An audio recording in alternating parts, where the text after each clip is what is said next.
Hello everyone! Welcome to A Day with TK! Sana mapanindigan ko itong daily vlog ko na to. So eto na nga, nagsimula na nga ang araw ko dito sa aking room na medyo office ko rin, na medyo magulo dahil nag-check muna ako ng emails and everything before I go. And then eto na nga, nag-start na nga ang aking araw, nagpe-prepare ako para sa first meeting ko of the day. At syempre, dahil wala na ako masyadong oras, sa kotse na rin talaga ako nagme-makeup. So simple lang ang makeup ko, 'di ba? Konting foundation, konting powder, konting kilay, tapos itong aking serum, pack, carry boom boom na yan, go. So, for the drive na ako ngayon, dahil first time kong mamimit yung aming client para sa wedding. So, host ako para sa wedding na ito.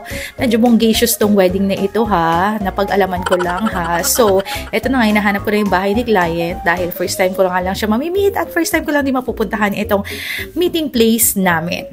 At eto na nga, medyo naliligaw na nga ako. Hindi ko na alam kung nasaan ako. Paikot-ikot na ako kahit na sinilang pa ako't lumaki dito sa Puerto Princesa. Hay! Nako, buti na lang may Google Maps at doon nga natuntun ko na at nahanap ang aking client at ang aking mga kasamahan after kong magpaikot-ikot dito sa Puerto Princesa. And eto na nga po, nagsimula na nga po kami. Ako nga pala nag-prepare ng program na yan at ipipresent ko yan ngayon kung gusto ng aming client. At syempre, dapat ay organize ang lahat and coordinated. Kaya yan, masakit ang ulo ko nung time na yan.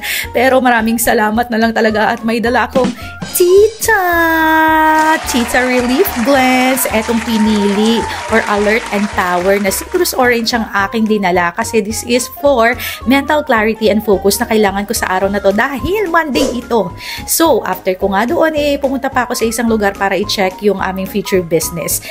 And after ko niya, nakiselebrate muna ako ng birthday with my inaanak and my mamita. It's a double celebration. Pero nakikita niyo ba yung isasharon kong lumpia? Yes, yan na po yun. Nandyan po talaga ako nakatutok.